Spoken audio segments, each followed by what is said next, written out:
salut à toutes et à tous, bienvenue dans Les Petits Ronfleurs, le podcast où on parle vrai des nuits de nos bébés. Je suis Nora, maman de 2 enfants et fondatrice du site lespetitsronfleurs.com. N'hésitez pas à y jeter un coup d'œil. Aujourd'hui, on va parler d'un petit sigle qui fait une grande différence, le TOG des gigoteuses. Promis, à la fin de cet épisode, tu sauras exactement comment habiller ton bébé selon la température de sa chambre.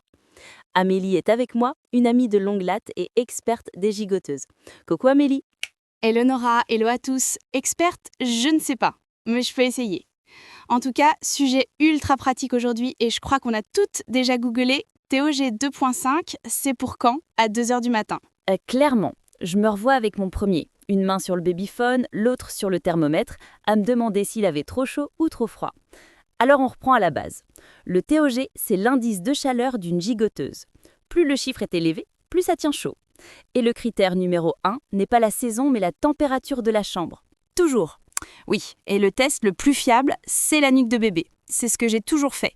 Tu touches, tiède et sèche, c'est parfait. Moite, il a trop chaud. Fraîche, il a froid. Oublie les mains et les pieds, ils sont souvent plus froids par nature. La nuque, c'est le test ultime. Exactement.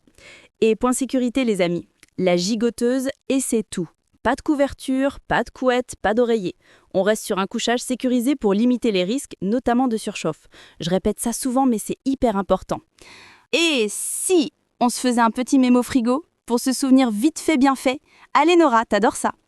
Oui, parce que vous ne savez peut-être pas, mais chez elle, c'est la fête aux mémos un peu partout dans la maison. Ça y est, Amélie qui raconte tout, j'ai une réputation à tenir. Mais c'est vrai que j'aime bien ça. Allons-y. Le tableau magique, pour une chambre de 24-27 degrés et plus, choisissez un TOG 0,2 à 0,5. En dessous, juste la couche ou un body manche courte. De 21 à 24 degrés, un TOG 1.0 suffit, avec un body manche courte plus un pyjama très léger si besoin. Entre 18 et 20 degrés, un TOG 2.0 à 2.5. En dessous, body manche longue plus pyjama coton. C'est le plus courant. Entre 16 et 17 degrés, choisis un TOG 3.0.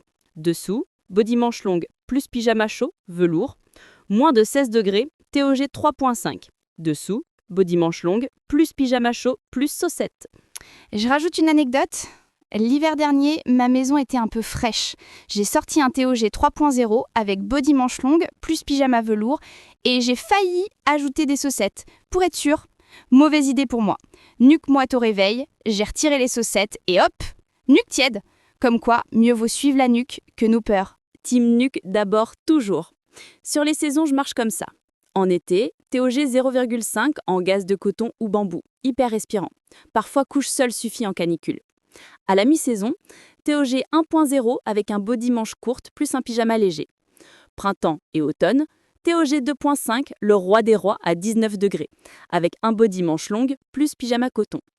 Pour l'hiver, TOG 3.0 ou 3.5 si la chambre descend sous 15-16 degrés. Un petit body manche longue plus pyjama chaud, velours. Et la matière compte. Coton et bambou, doux et respirant. Laine mérignos, la star de la thermorégulation, pratique quand la température fluctue. Et côté garnissage, l'ouate de polyester Okeotex, c'est fréquent et efficace si la répartition est homogène. On passe à la sécurité et la taille maintenant. Une gigoteuse doit être bien ajustée. L'encolure ne doit jamais laisser passer la tête. On évite du « je prends plus grand pour que ça dure ». Ce n'est pas le moment de jouer large. Et on regarde les normes, comme la EN 16781.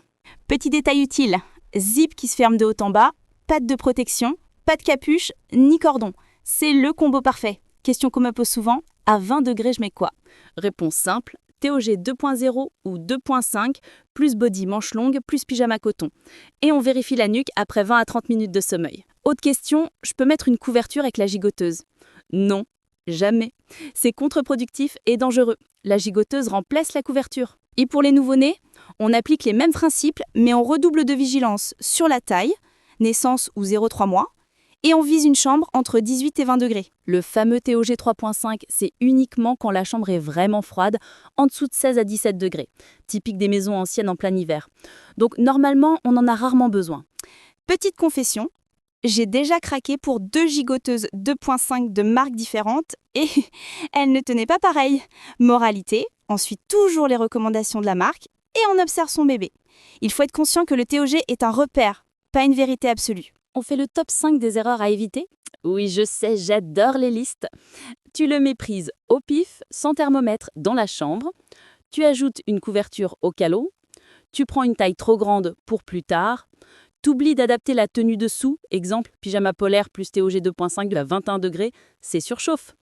Tu penses que tous les TOG 2.5 se valent entre marques. Et le conseil express, si tu hésites entre deux TOG, choisis le plus léger et ajuste avec la tenue dessous. Tu peux ajouter un body manche longue plutôt que de surdimensionner le TOG. D'ailleurs, avec mon deuxième, j'ai imprimé le tableau et scotché à l'armoire. Mon conjoint n'avait plus d'excuses pour le fameux « je savais pas quoi mettre » et on a réduit les raveilles et transpiration générale de façon radicale. Tu vois, quand je dis que tu es fan de listes et mets-moi à la maison? Dernier rappel pour la nuque. Main froide, on s'en fiche. Nuque fraîche, on ajoute une couche. Nuque moite, on enlève. Simple et efficace. Si tu veux retenir 3 choses. 1. Le TOG dépend de la température de la chambre, pas de la saison dehors. 2. La nuque est ton meilleur thermomètre. 3. La gigoteuse remplace la couverture. Toujours. Et fais-toi confiance, le TOG est un outil pour t'aider, pas pour te stresser. Merci Amélie pour tes retours de terrain et merci à toi qui nous écoutes. Tu peux retrouver le guide complet et le tableau récap sur lespetitsronfleurs.com. Je vous prépare un petit top des gigoteuses d'hiver qui devrait pas tarder à sortir. Dis-moi en commentaire quelle gigoteuse a changé tes nuits. Et si tu veux recevoir mes conseils sans te noyer d'infos, inscris-toi à la newsletter. Courage pour ce soir et bonne nuit aux petits ronfleurs. À très vite pour un nouvel épisode. Prends soin de toi, sois patiente avec ces nuits parfois sportives et surtout, regarde la nuque. Bye!